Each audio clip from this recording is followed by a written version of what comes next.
Now, former federal Labor MP and frontbencher Michael Danby has been working with a lot of other like-minded Labor supporters in Melbourne to stop Labor preferencing the Greens, in particular in some special seats. Now, the reason they're doing this partly or largely is because of the Greens' position on Israel, the anti-Semitism it support, but also a lot of other extreme Greens policies. Michael Danby now joins me live from Melbourne. Thanks for joining us, Michael. It's important work you're doing. I want us to go straight to the seat of Isaacs, though, and Mark Dreyfus, the Attorney-General. Let's have a look at his how to vote card. Mark Dreyfus is a Jewish man, and here he is preferencing the Greens number 2. His preference going to Matthew Kirwan, the Greens candidate. How do you justify this?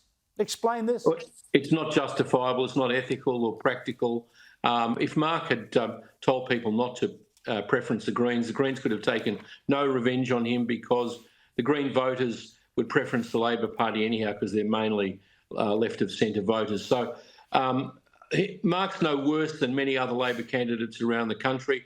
I just think Albo and Wong have been criticising the Greens and some of their extreme policies, but they've done nothing about it, and they should have been held to account by the media, just like the Liberal Party was forced to drop their preferences to One Nation in the Howard era. I mean, do you know, we've just discovered, Chris, that the Greens, if they're re-elected, in the numbers that they're there at the moment, will try and reintroduce a dynastic wealth tax, which is their new code name for an inheritance tax or a death tax. Now, I don't believe that Senator Marine Faruqi is going to come into homes in Middle Park and evaluate people's carpets and artwork and then tax them at 30%. But it's a terrible idea. It's as bad as their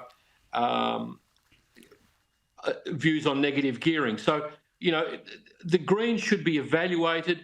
Mark shouldn't be preferencing them, and we're not leaving it to chance in McNamara. Yeah, I'll come to that. I'll come to that in a moment, Michael, because I first want to show it's a consequential seat, McNamara. It's held by Labor's Josh Burns, also a Jewish Australian. Let's have a look at his how to vote card.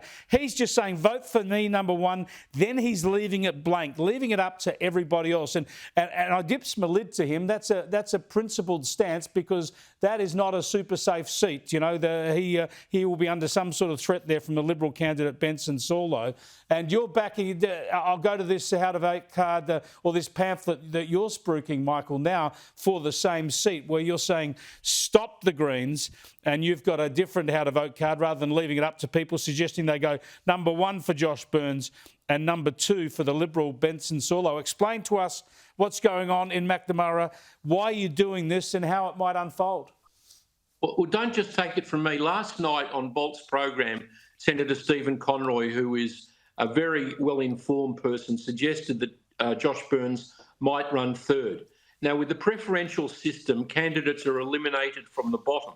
So that would mean that Benson Saulo, the Liberal, got the highest number of primaries, and then the Greens got above Josh Burns. Josh Burns's primaries would then be distributed.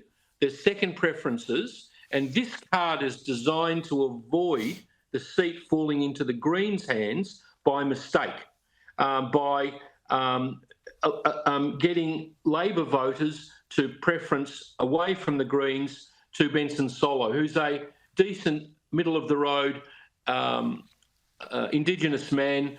I think he's closer to a worldview of someone like you, Chris, than some of the more hardline people like Alex Antich or something like that. So it's a good candidate, and we would prefer him to be elected than a Green political party. Good on you. I admire what you're doing, because it's a principled stand, and it needs to be adopted more broadly by all parties, trying to eliminate the extremists. And just have a look at this billboard in Broadmeadows in the northern suburbs of Melbourne. I haven't seen this with my own eyes, but you've sent it in to us.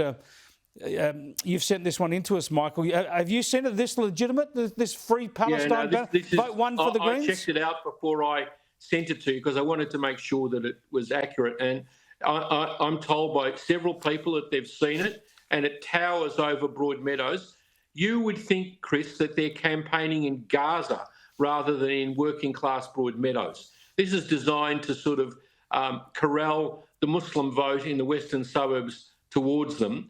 I think it's inciting foreign policy issues in a different way. The Greens are such hypocrites, Chris. You never hear them speak up on the Uyghurs or the Tibetans. They have an that Jordan Steele-Johns, their foreign spokesman, is weak on China, said nothing about the Chinese Navy going around Australia twice. These are the kinds of things that the electorate should examine the Green political party on. Apart from the young people in Middle Park and Albert Park fearing not getting their inheritances, part of it being stolen with this dynastic wealth tax if, God forbid, they get into an alliance with Albo. Thanks for joining us, Michael. I appreciate it. Michael Danby there, former Labor MP, working with other Labor supporters against the Greens in a principled stand in the seat of Macnamara, in particular in Melbourne.